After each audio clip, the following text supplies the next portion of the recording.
పన్నం వెంకటకోడి యోగిందుల గారికి అత్యంత సన్నిహితులు, ముఖ్యులు.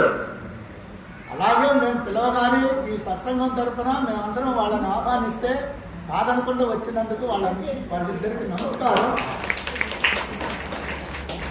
వీళ్ళండి కరాలపాడులో ఊరు మొత్తాన్ని ఒకటి చేసి వనభోజనాలు పెట్టారండి. జోగెట్టారు.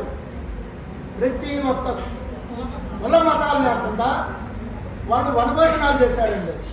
ఊరు మొత్తం ఒకప్పుడు ఎలా ఉండేదండి, ఈరోజు ఎలా ఉంది కరాలపాడు. సఖ్యతగా మొత్తాన్ని మార్పు తీసుకొచ్చినటువంటి వాళ్ళు 5 పాండవుల్లాగా. ఆ 5గురిలో వీళ్ళిద్దరు ఎంత శ్రమ పడ్డారు. ఇప్పుడు నితిన్ రెడ్డి గారు మాట్లాడతారండి.